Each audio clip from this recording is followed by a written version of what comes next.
Welcome back to the Arch Advocate podcast for Monday, and a big Monday it is. A lot to get to. Yet another Sunday morning Trump scorched earth tweet. God, I love it.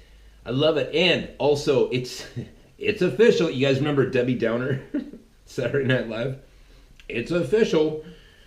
My kitten has AIDS. Wonk, wonk. It's official. Trump derangement syndrome is in the books. It's now official. It is now a medical condition. It's in the books. I've got to get to that. Yeah, oh boy, I can't wait to that. We're gonna get to some listener emails, and somebody tried to remind me to bring me back around to a revelation I had a few days ago that I've been misquoting a Bob Marley song for nearly 30 years. Absolute revelation. Trump derangement syndrome. Let's get to the tweet. Scorched earth. That's right. You spell that U-R-F. Scorched earth tweet. Once again, Donald Trump comes out and says, if you kids don't start acting right, I will pull this car over. I will turn this car around. Says, I will be willing to shut down the government. And he puts shutdown in quotes. If the Democrats do not give us the votes for border security, which includes the wall. Exclamation point. Must get rid of the lottery, catch and release, etc. And finally go to a system of immigration based on merit. We need great people coming into our country. Now this is, I don't understand, well I do understand, it's because people are crazy, but you know what, there is no nation on the planet that has an immigration policy that is based on benevolence. All right, there is no nation that says, we want people to come into our country so that we can help them. There is no immigration policy ever, not anywhere, that is set to do that. Immigration policy has to do with, we want you to come into our country to work your ass off and help us be a better country. That's how it works. And if you can show and prove that you can do that, well then come on in, right? And particularly in the freest nation, the strongest nation, the wealthiest nation in the history of the world, right? We're not saying like, oh well, we're rich, so we're just going to help all the poor people. Well, you can't do that. There's not enough money, right? There's just 90% of the planet's living in poverty. We can't fix everything. Well, we can help some. Well, no, you can't, because if you help some, then you've got to help all. So you have to go back to laws. You have to go back to policy and procedure of like, we can make people wealthy one at a time. And the way that we do that is we say, look, if you're strong, right? If you've got strength in your back and you can work, well, you can come on in. If you're really smart, right? And you can help us technologically or mechanically or, whatever, well, you can come in. But, if you have an IQ that doesn't even qualify you to peel potatoes for the U.S. Army, I'm sorry. I'm sorry that your life sucks and you got dealt such a bad hand, but we're not here to help you because you represent 90% of the planet. We don't have enough money to fix everything, right? We have enough money to fix a lot of things, but not everything. We have lifted the world out of abject poverty. In the last 20 years, the amount of people that we've lifted out of poverty just with our foreign policy is unprecedented. It's never happened before. So anyways, of course the media flips out about this. Now look, these scores, this week it was, I'm going to shut this government down. I'm going to shut this government down. And of course CNN loses their crap and MSNBC loses their crap. And who knows what the Young Turks have to say about it. Of course, they're gonna eat that up. And remember last week, right? Last Sunday, it was Donald Trump telling Iran, like, you guys better shut your mouth. All right? You want to keep running your mouth, I'm going to come over there and slap it. Keep my name out of your mouth. Keep my name out your mouth. Right? You want to keep yelling death to America? We will come over there and turn you into a glass forest. Right? Shut your mouth, Iran. And that's, of course, everybody freaked out because it is a scorched earth type of tweet. Now, when people see that, there's a lot of reaction. And even people that are on my side of the fence, I'm seeing reactions that I would disagree with. I'm seeing points of view that I would just. There's a lot of people that are out there saying, you shouldn't be sending out tweets like that. It drives people crazy. And then you have people going crazy. And that's never a good thing. But I'm looking at this like, listen, Donald Trump, reduce him down to what his essence is, what it is that has gotten him through his whole life, and that is salesmanship, right? He's a salesman. What he sells is big ass buildings, right? He sells, the ability, like if you want to build a building in New York City, well, like you have to convince somebody to sell you that land that you want to build that high rise on, and then you've got to, sell. Sell yourself to the idea, to people that make, I-beams and people that, do the foundation work. Like you have to sell them on the idea that you have the money for them to come in and build this building for you. Like there's a lot of salesmanship that goes on. So yes, Donald Trump is a real estate mogul, but it's like, no, it's all sales. It's all communicating with other people. And that's what I used to do, right? I tell you that I worked in finance for over a decade, but I was a salesman, right? I had to convince people to make decisions about their money. I only got paid when they actually made the decision. And people making decisions about money, like people get flustered and they don't want to talk about it. So you have to become real good at talking with people. And you have to learn like elements of what makes people tick, right? What makes individuals react and what makes crowds react, because those are two very different concepts, right? There is a level of difficulty in getting an individual to react. Moving a crowd, easy as pie, right? You want to look at well, we'll get into that. Just put a pin in the idea of mass hysteria. Mass hysteria is a real thing, and it happens all the time, right? You want to see mass hysteria? Just go to church on Sunday and watch what happens when they do the altar call. You'll see people flopping around on the floor like fish, and like there'll be a whole bunch of people doing it, speaking in tongues, whatever. That's mass hysteria. There's nothing wrong with it. It's part of the human condition, right? But that can go horribly south on a lot of people very quickly. But let me get to this point. Like, here's my perspective on this. When he does that, right? What is he do? Why would he do this? And then there's people on the right. There's people I like.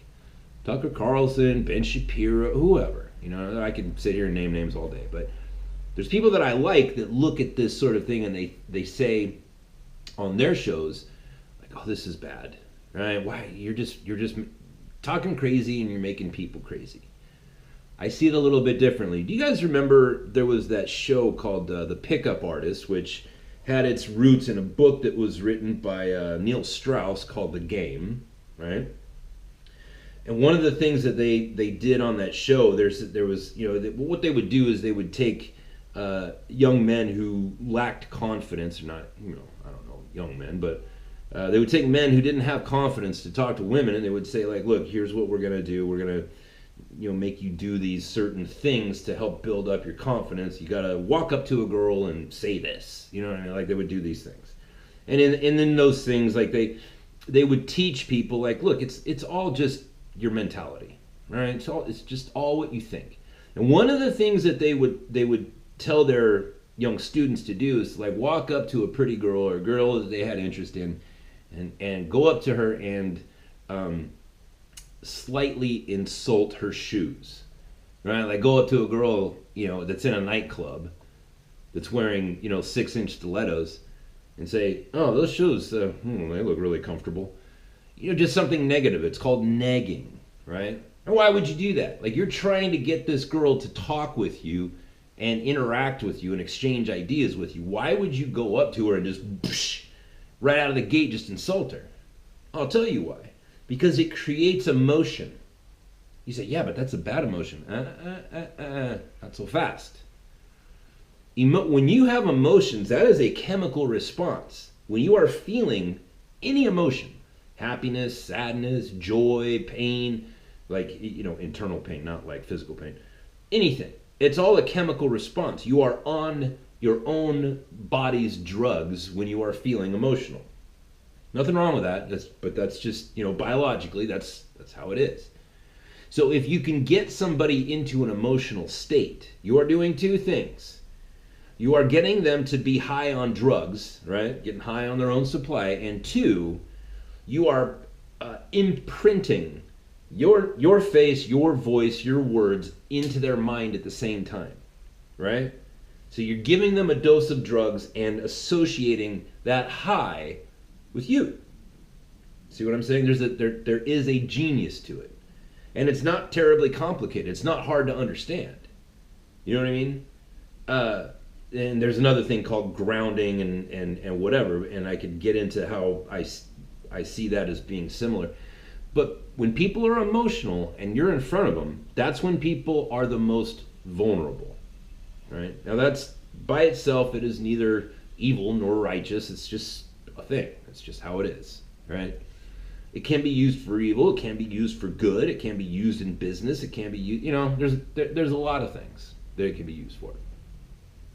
But when this president comes out every Sunday, and he does scorched earth tweets during the week too, but faithfully, right, every Sunday, he comes out and just burns the whole earth, right? He burns the whole thing down. I will shut this government down, and everybody loses their crap. Why would you do that, right? Well, I submit to you, now I don't know, I've never met President Trump. I don't know him. I don't know what goes through his mind. He is far and away a way better salesman than I am. But I'm a way better salesman than 90% of the people out there, I'll tell you that, right? Most of the world has never seen a hustler like me, right? And certainly nobody's ever seen a hustler like Donald Trump. That's a fact, right? When you write a book on being a hustler, right? You write a bestseller on being a hustler, guess what? You know what I mean? You've mastered it. And this guy is a master hustler. So what is he doing when he does these tweets? He's getting people, he is burning his image into the minds of people. Now you can say well, yeah, but it's a negative association. It doesn't matter. It's in their minds. They cannot get the image of that man's face out of their head. And guess what? When people start seeing all the things that they hate, right? They hate it that our GDP numbers is at 4.1. By the way, I need to do a whole podcast on that. If you people are thinking that a 10% GDP is good, it's not. 3.5% for a strong economy, 3.5% is where you want to be. No more and no less, right? And I can qualify that with, words from Alan Greenspan and, economic theory and modern portfolio theory.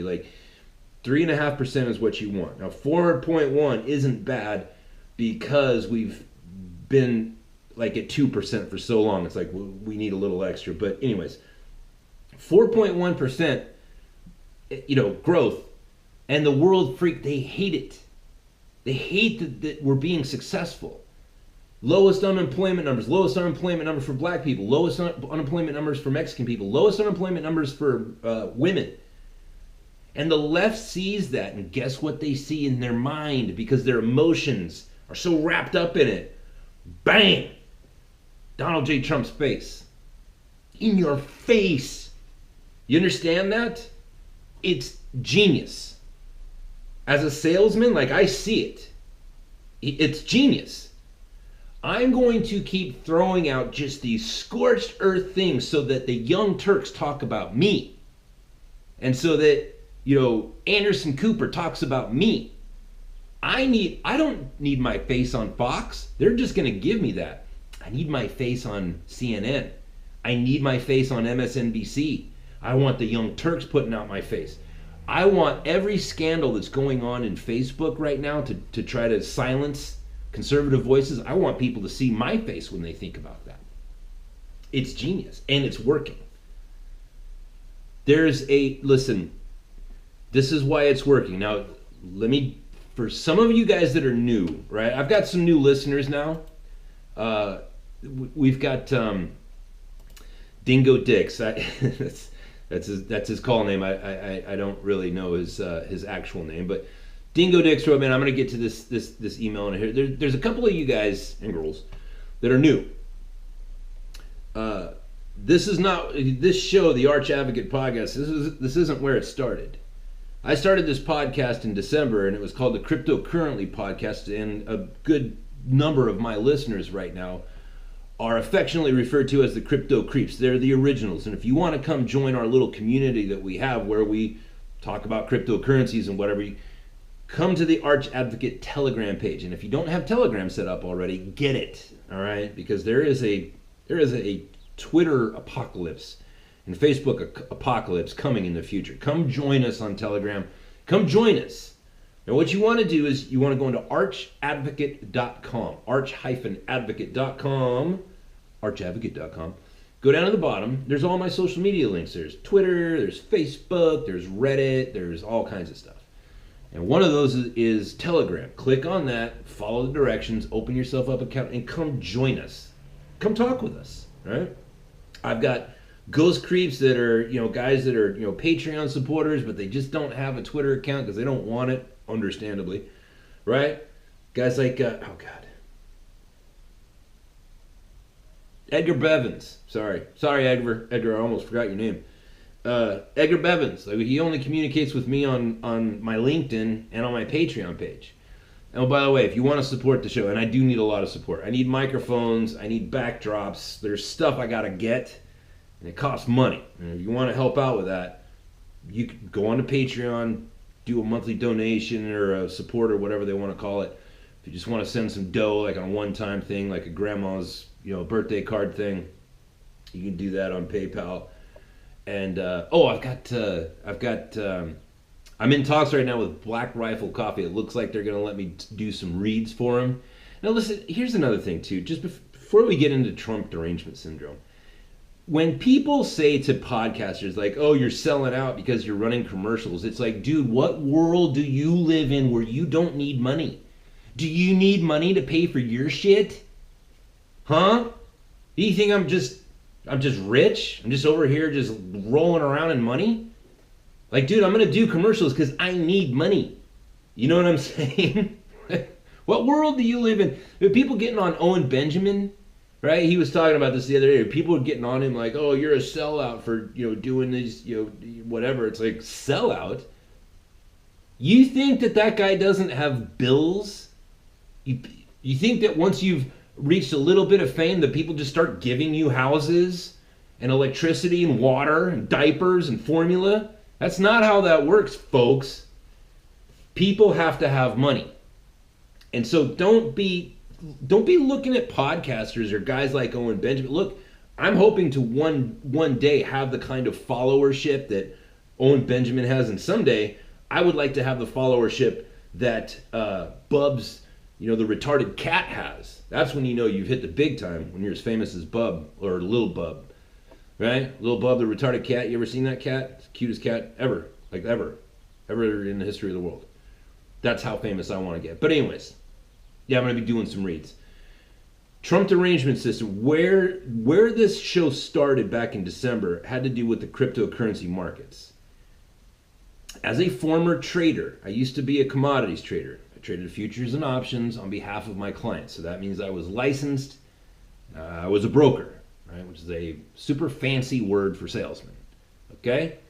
Now, the reason I started the show wasn't because I wanted to give advice on which coins to pick that I thought would be fruitful and which ones to stay away from. The reason I started that show, which has morphed into this show, was because I wanted to keep people from going crazy. In the 1990s and early 2000s is when I was a broker. And I watched as people lost their minds.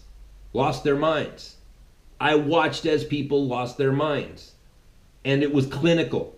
They had to bring in doctors who called it sudden wealth syndrome. Because if you remember, right, well, how old would you have to be? I don't know. If you're 30 years old or older, like, you remember the tech boom. .com this, the .com frenzy. Everybody wanted to buy anything. that had a .com at the end of it.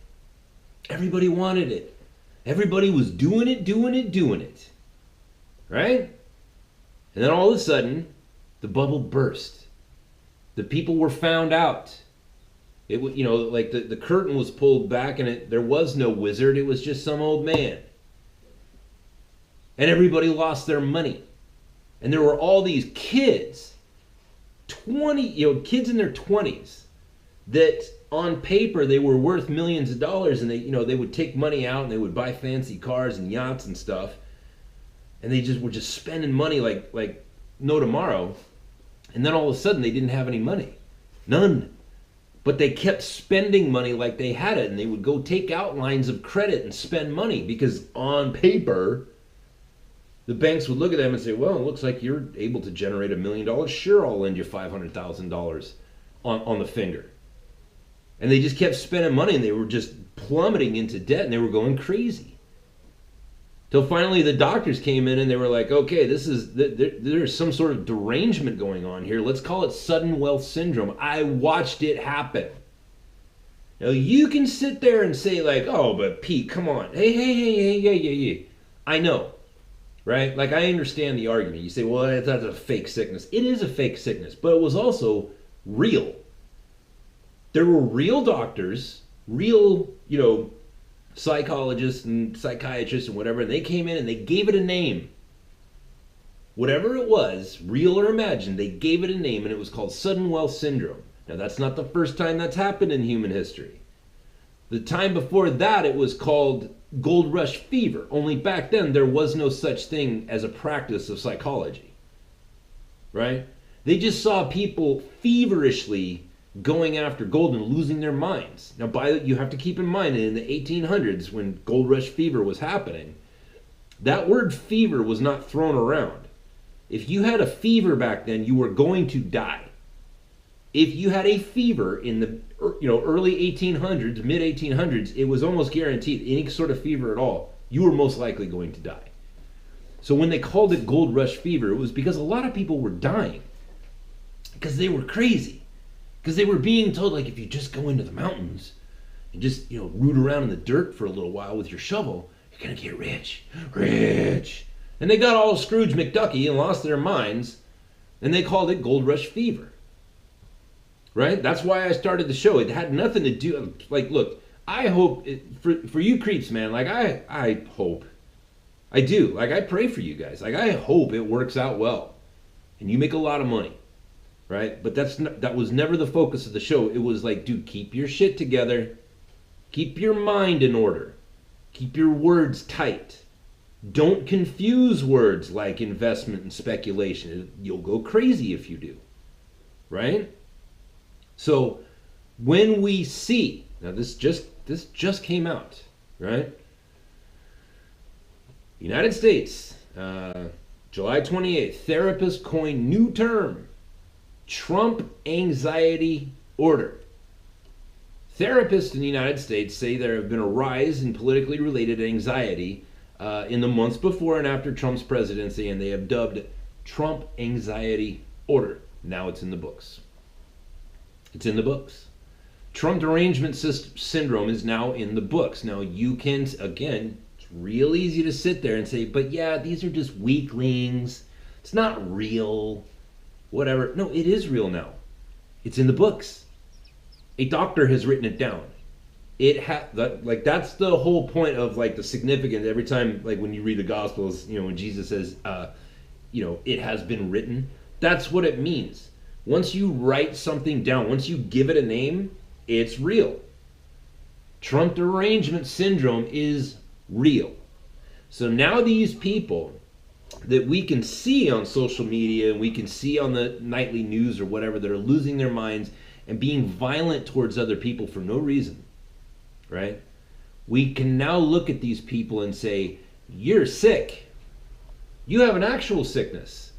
You are defective. You have a defect. You are no longer a fully functioning human. You're sick. Congratulations, left. You've now painted yourself right into a corner with all of your weird, odd, violent behavior. You're no longer one of us. You're sick, and now it's official. You see how that works? Trump derangement syndrome is real. And now it's official.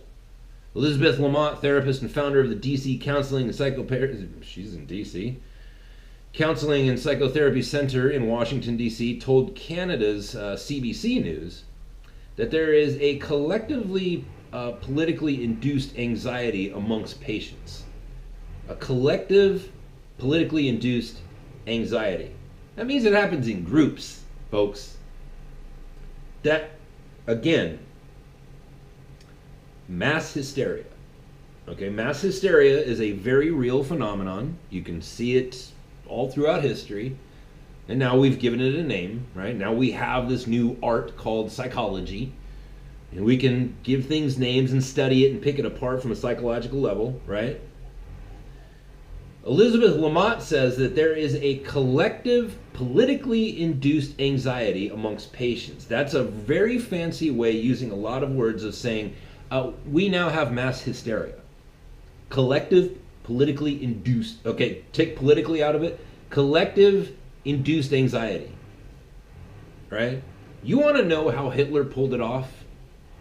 Right? You can think back. Listen, I'm a big fan of Jordan Peterson, and for you folks that have bought 12 Rules for Life or have gotten into Jordan B. Peterson's work on YouTube, whatever. This is one of his main things. It's like, well, what if you lived in Germany in the 1930s?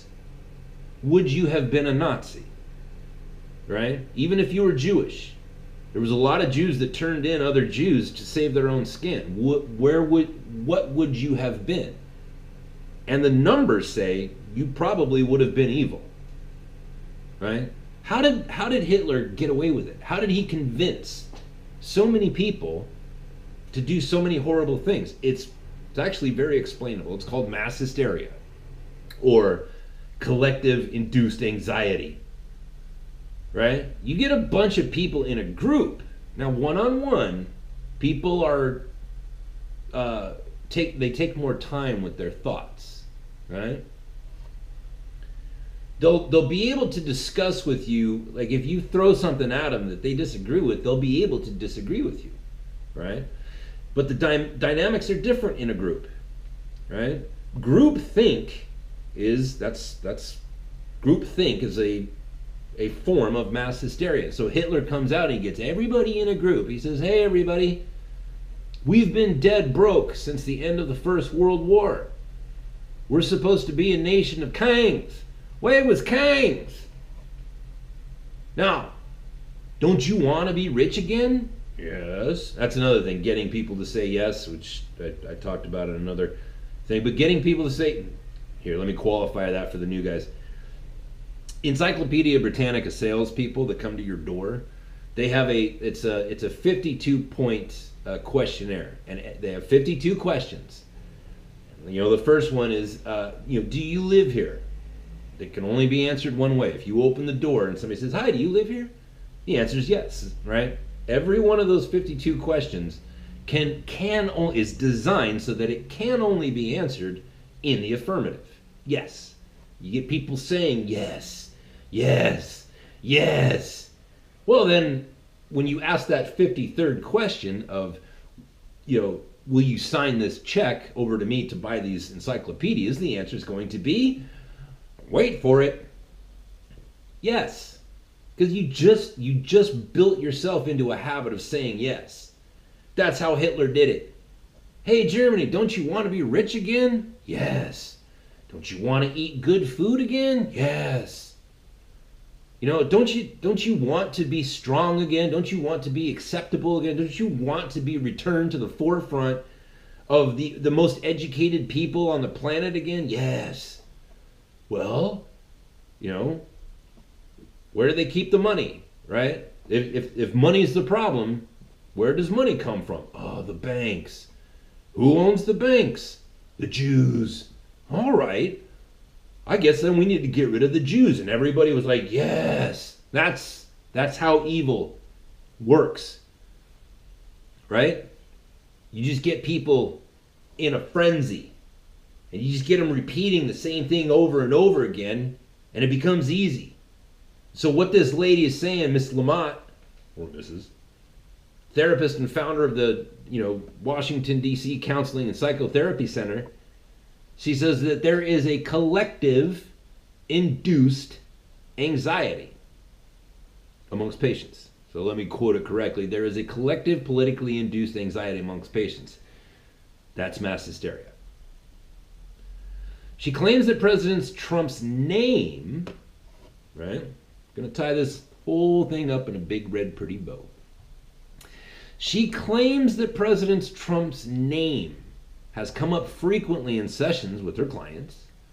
Many feel on edge about the possible dire effects of his decisions, rhetoric, and policies. There is a fear of the world ending, she said. It's very disorienting and constantly unsettling. Boom. That's how it's done, folks. He's burned his image into the minds of people. And because they don't have a mind of their own, you see what I'm saying?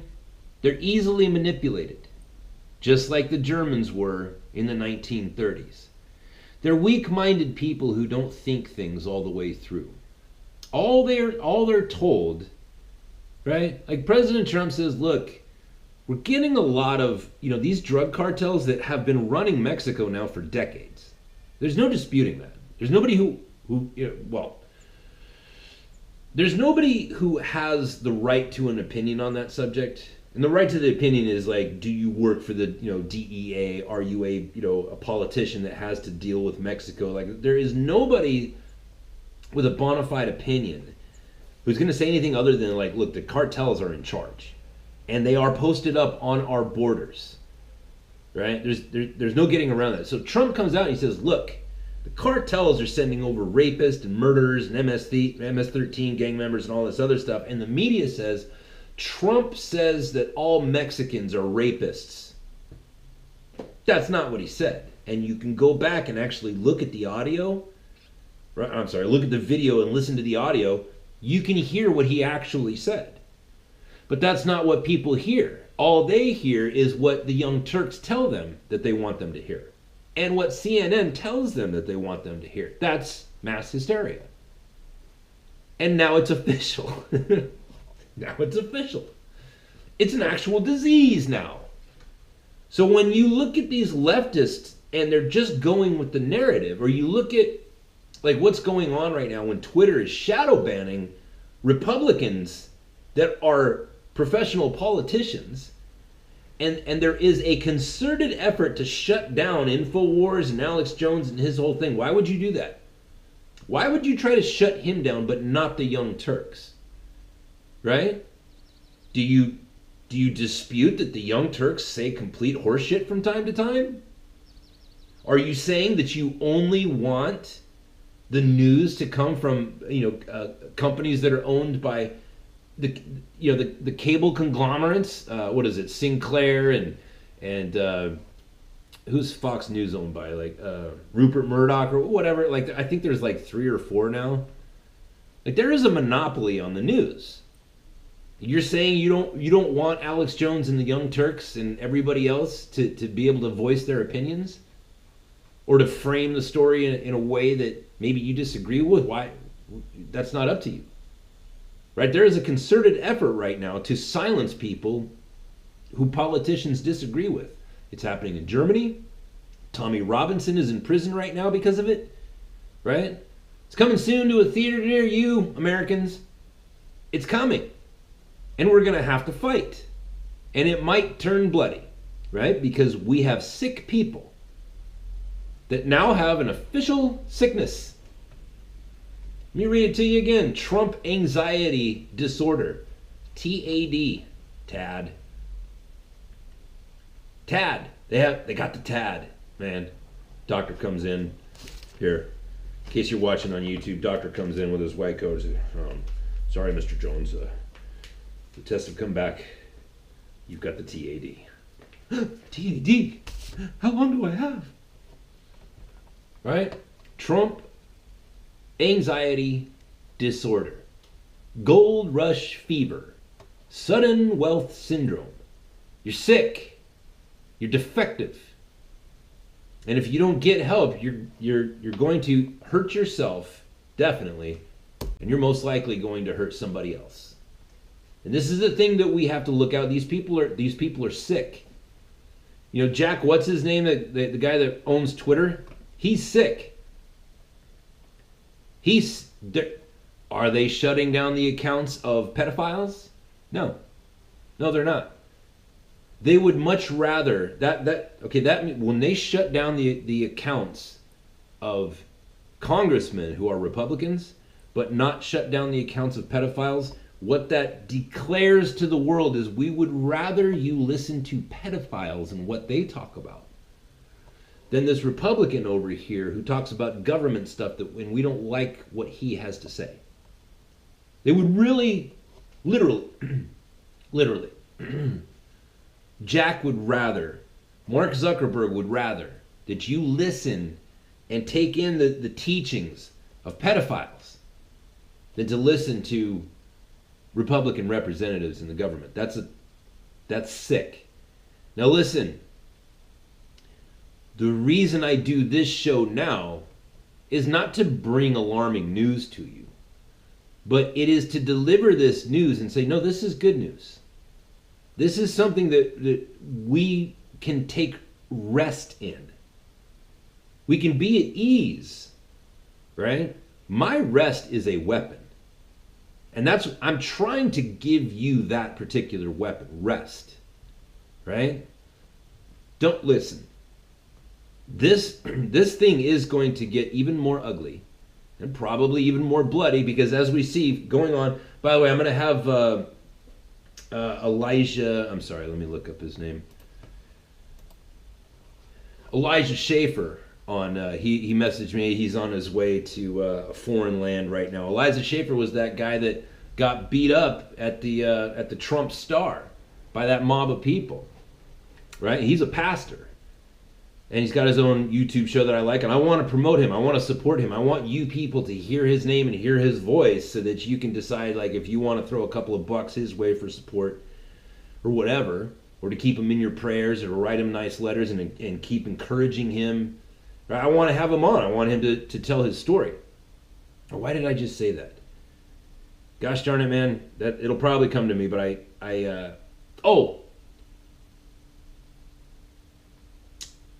The point, the reason I brought that up is because we just saw like him and his camera crew got beat up, and several days before that at a Maxine Waters thing, they got chased down by a mob of angry black people. That's a fact. You can see it on the video. You can say, oh, Pete, that's racist. No, it's not. It's minimal observance. A bunch of black people chased him down and tried to beat him up at a Maxine Waters rally. That happened. And he's just one guy.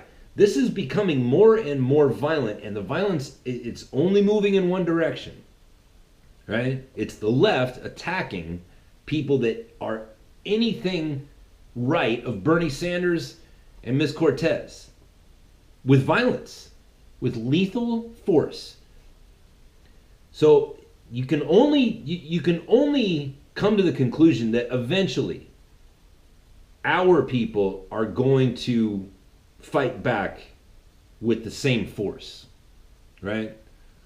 We're going to show up a little bit more prepared. We're going to show up stronger in numbers, and that is a very real possibility. I'm not a fan of violence. I'm just saying, like, as we watch this thing grow, you can look at that and say, yes, there is violence coming, and I need to be worried, and I need to be all stressed out, right? And think that the sky is falling and the world is ending. No, there is violence coming. This is going to get uglier. Rest in that fact. Be comfortable with that fact. Be comfortable with the fact that you might have to defend yourself. Be comfortable with the fact that you might be attacked and you and your good family might be attacked. Be comfortable with it. Right? It's just like people's fear of death. What are you afraid of? You know it's coming. You know it's coming. Why are you afraid of it? It's inevitable. Right? Don't fear the inevitable. Just be prepared.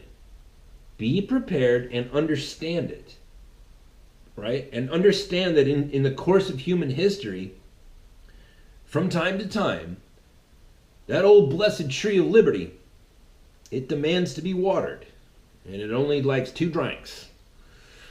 It either takes the blood of patriots or the blood of tyrants. Usually both, right? That's its drink.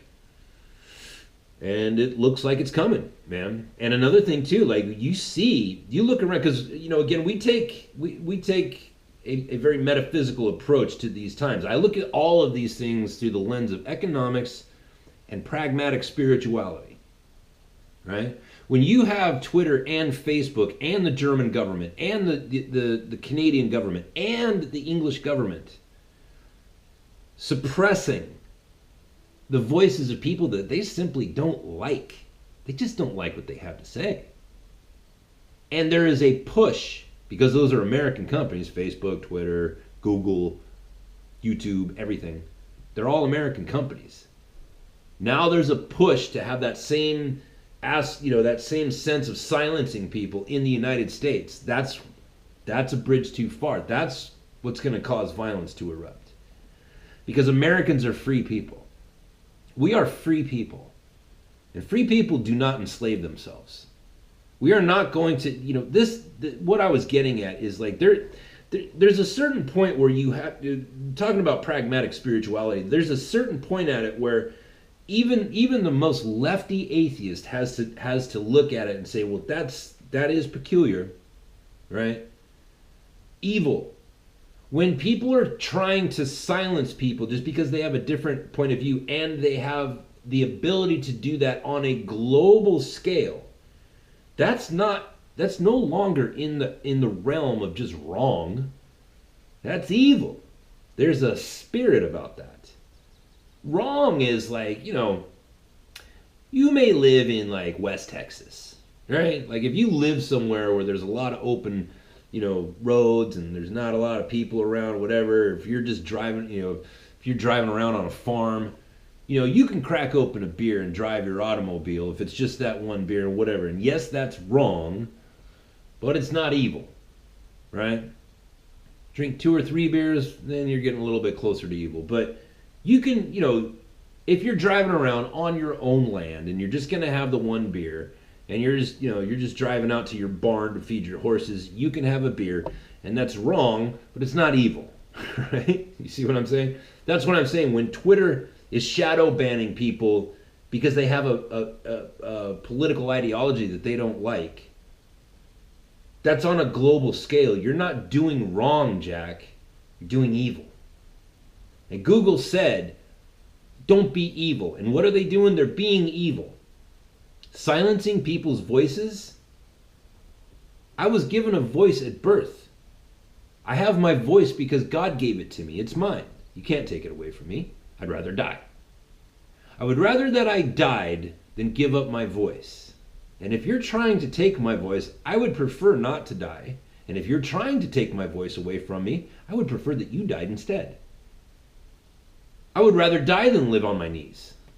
I would rather die on my feet than live on my knees. So we're not going to let Jack or Google or Mark Zuckerberg or, John Brennan, Hillary Clinton, Angela Merkel, none of you people, we're not letting you. We're not going to let you take it away from us. We know too much now as a people. We know too much. We know what it means to be free. You're not going to take it away from us. And if you don't stop pushing, us, you're going to get it. You're going to get it. God help you if anything bad happens to Tommy Robinson. God help you if that man isn't out of jail soon. Right? God help you, Jack. You keep pushing the way you are. Most of us, Jack, Mark Zuckerberg, John Brennan, most of us are just hoping that you people square yourselves away so that we don't have to get up and leave work and leave our families to come square you away ourselves. But you keep pushing, we're going to come get you. Right? We're not going to let you take our freedoms away from us. And we are Our primary weapon is we can rest in the fact we know that we are right and that God is on our side and not yours. The person that's on your side is the other guy, the eternal, the guy that in every point in Scripture where your boss shows up, he's always getting his ass kicked. He's always being treated like the red-headed stepchild, like the piece of shit student. That's who your boss is. He's the eternal loser. He's always losing. Everywhere that your God arrives in our scriptures, he's getting his ass kicked by our God. That is what we rest in. God is with us, and he is against you. And that is our rest, and it is a powerful weapon. Now, listener email. Oh, but first, I was watching Owen Benjamin, and this is kind of important. I learned in the last couple of days that in Bob Marley's song, No Woman, No Cry, it's when he says, my feet are my only carriage. He's saying, my feet are my only carriage. I swear to you, up until like 3 or 4 days ago, the whole time I've been singing it, my fear is my only courage. My fear is my only courage, so I've got to push on through, right? I always thought it was that, because like that is what courage is. Courage is fear.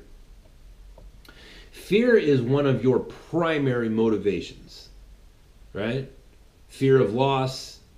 Fear is probably the most powerful motivator, and it usually pushes people down. 99% of the time, fear will push you down.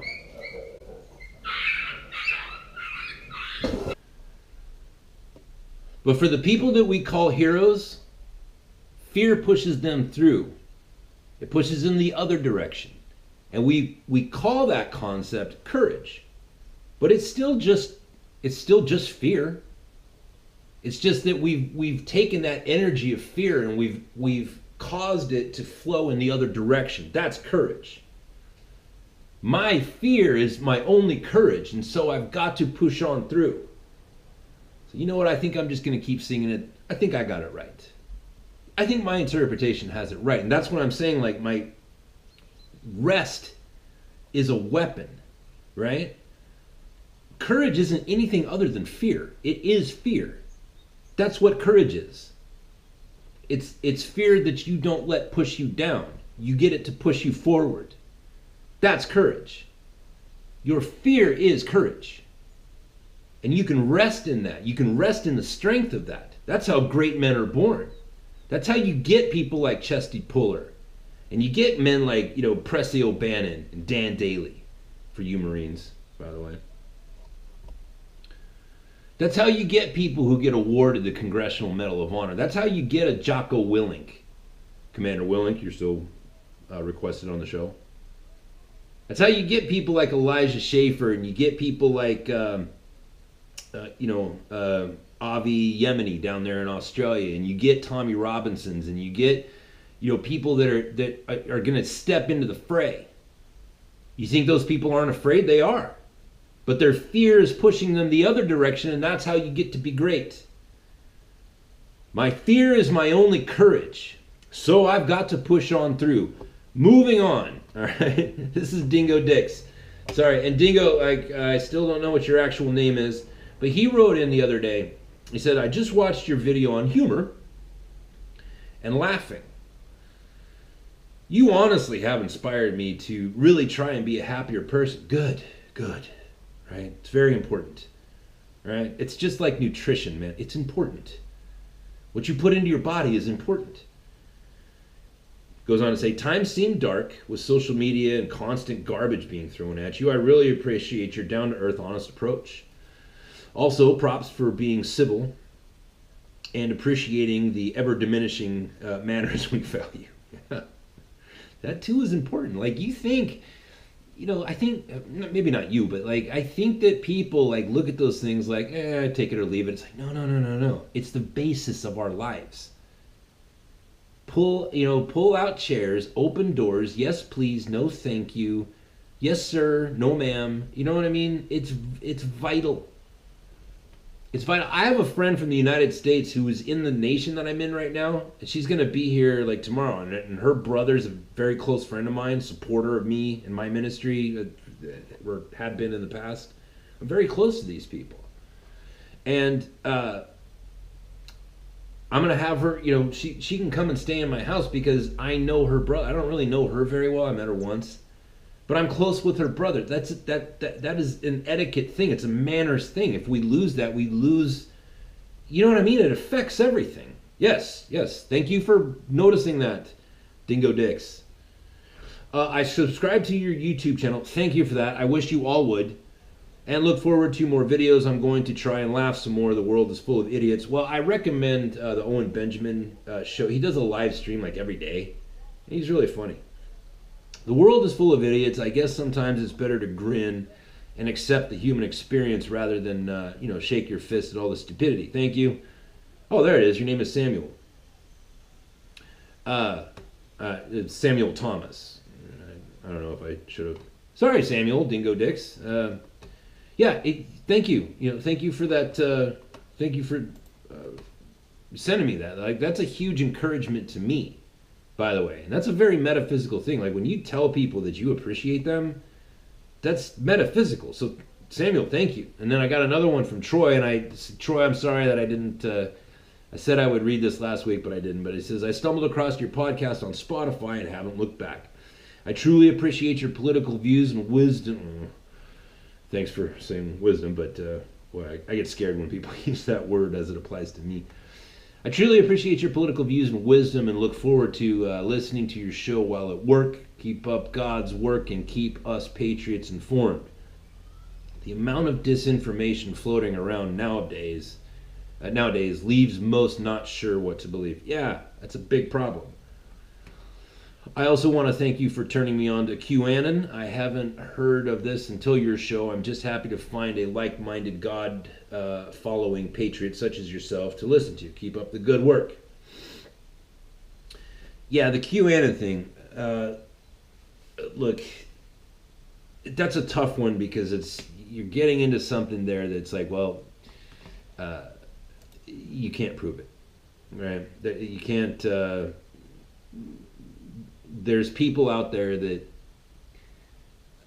say that there's this guy and he's a high level, government insider. Maybe he works for the national, the NSA or whatever, and he doesn't want to reveal himself. And you could say like, well, since you can't prove it, whatever. But look, remember who was that guy? The guy that's not allowed, and the guy that lived in the Russian airport for like 2 years, Snowden.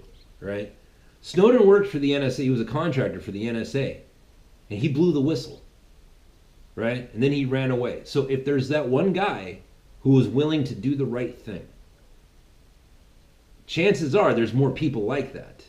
Right? So the QAnon guy, the guy who goes by Q or girl, we don't have any idea. We don't even know if it's a real person. It could all just be complete horseshit. All right? We don't know. What we do know is this. There is somebody that says he has what's called a Q level clearance who uses words and phrases that only somebody in that sort of position would know to use.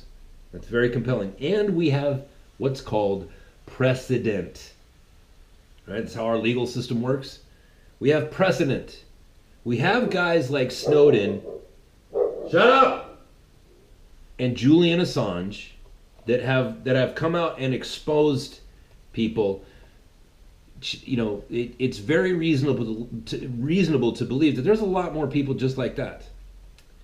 Maybe not a lot, but the thing is that we know that there's people in place. We're not alone.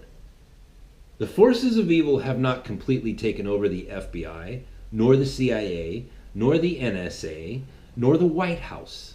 It came real close though. Ooh boy, we're probably never going to know how close we were to destruction.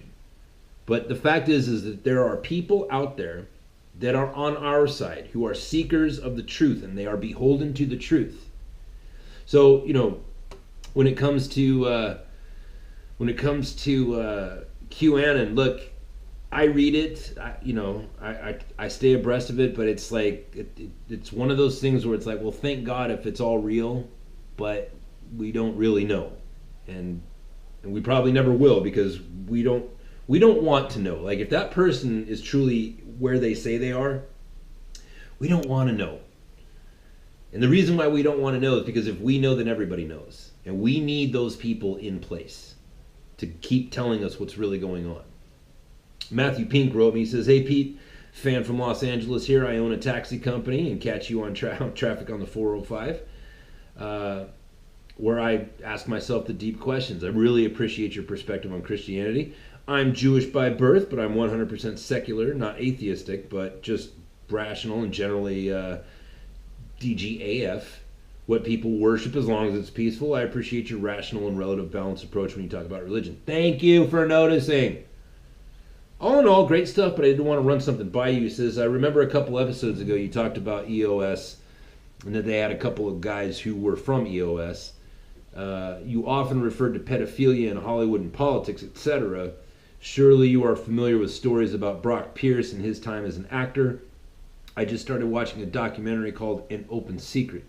I'm about 20 minutes in when I thought about your show and the things that you talk about. Man," he says, "if you don't know, then this is really up your alley, but I'm sure you must be aware. I hear people in Puerto Rico really don't like Brock Pierce. I would love to hear you explore this on one of your shows." I haven't listened, Matthew. I haven't gotten into that documentary, but I know it. The thing is about that is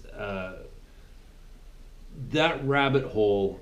I don't want to go down it. I just want to keep calling it as the information comes out, but I don't want to go down the rabbit hole, because that's I will lose my mind and turn into a person that seeks to be a vigilante, and I don't want to turn into that person. It's not vigilanteism if the whole collective decides together, right? That's why we have the Second Amendment. It's the right to bear arms and form a militia, right? If you go around executing justice on people by yourself, you're a vigilante. If you do it as a community group, you are the police, right? And more we are getting to the point where it's like, well, we're going to have to make some very hard decisions. Like, well, if the police aren't going to protect us, then we need to take that power unto ourselves, which is legal. It's legal to do that. In fact, one could say that the amendments encourage it. And this whole thing with pedophilia, like, the reason I keep bringing it, shining a spotlight on that, is because that is that's the main qualifier of evil. When you see people attacking innocents, attacking children, there is a spiritual reason why they do that, and it's demonic, and it is at the very height. That's how Satan lifts his middle finger to God. That's his ultimate way of trying to upset the Almighty, right? That's the whole thing. And as these people, these leftists, more and more are making room for pedophilia, like, eventually, if our judicial system fails us, then we are going to have to come together and become the police ourselves, and become the judges ourselves, and do it as a community, because that is protected in our law, right? It's not vigilanteism if you get a whole bunch of people together in your community and you take care of business yourself. So that's why I don't go down the rabbit hole on my own, right? Anyways, that's it for today. Trump derangement syndrome, man. It's crazy. Elijah Schaefer, hope to have you on the show. I know you're busy. Certainly, you're getting a lot more press coverage nowadays because of the last couple of incidents. Stay tuned. Thanks for supporting the show. Please hit subscribe on everything, and I will talk to you all tomorrow.